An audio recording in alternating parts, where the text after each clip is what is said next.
tell me about your prison, your jail time, and then ultimately your decision to leave the life. I know you first had a first charge that you went in for, but that didn't seem to, completely alter your life until it was that second sentence. Can you tell us about, how that ended up happening? Did you think that you would never get caught, or was everything starting to come down with the RICO and the Giuliani that you knew it was only a matter of time? Yeah, I mean, look, I had a, pretty rough record. I mean, I was arrested 17, 18 times, and I went to trial 5 times, and each trial ended either in an acquittal or a dismissal.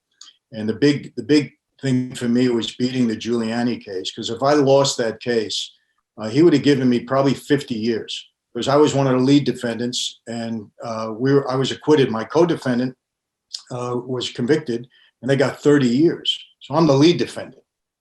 Would have got at least 50. Well, my life would have been over, basically, because out of 50, I had to do 30, 35. So it would have been done. But, that really put it in my head. And then when I got indicted on the whole gasoline racketeering case, that came, shortly after the acquittal on the Giuliani case, I just realized, I said, look, I'm not going to last. So my thing is, let me try to wrap everything up. The government really wanted a conviction on me, especially after I beat the Giuliani case. In a way, Brian, this is interesting. Giuliani helped me a lot. I'll tell you why. My partner, Rizzo, in the gas business, he became an informant. And he was testifying against me in the whole gasoline case. They indicted me based upon, his cooperation. Well, what happened when I went to trial on Giuliani, and Giuliani found out that the Eastern District, he was in the Southern District, the Eastern District had him as a witness. They wanted him to testify in Giuliani's case.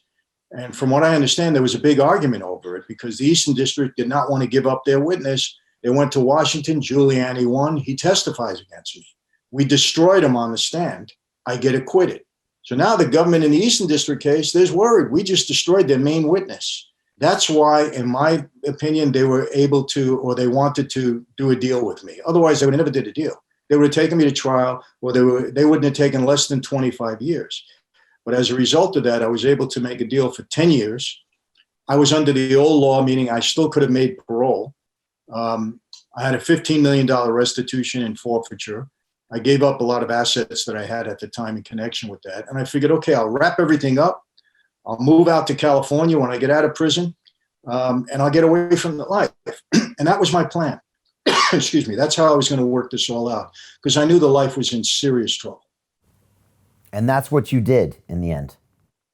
That's what I ended up doing. Yeah. I used because look, I knew when I got out on parole, I could use that as an excuse not to report back to Brooklyn, because it's a violation, if you're associating with anybody. So I figured I'm out in California, maybe everybody will forget about me, and I'll live happily ever after with my new wife, and that would be it.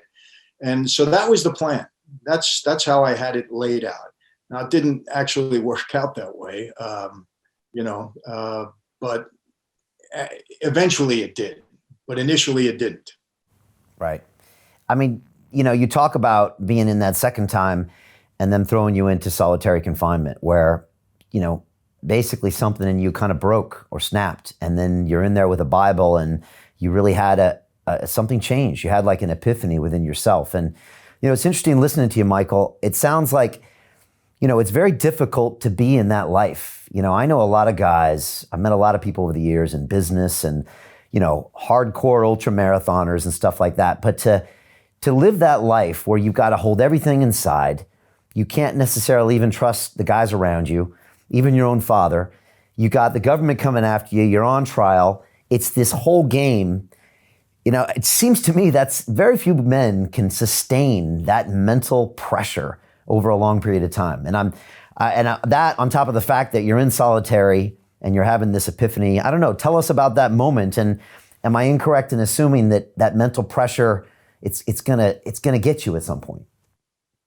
Yeah, I mean, and I saw that happen to a lot of guys, Brian, but I did 5 years. I got out on parole. I was on parole for about 13 months. And it was really the worst time of my life as a free person, because I was basically dodging bullets. It became, public that I was walking away from the life. boss of my family, call my purse, go immediate contract on my life. He took it very personal when I walked away. My father, the feds come into prison, say your father went along with the contract. And again, knowing my father as well as I did, he probably just said, hey, if my son's going to, do this, what could I do? That's how he would have dealt with it, So he didn't argue it. He didn't fight it at that time.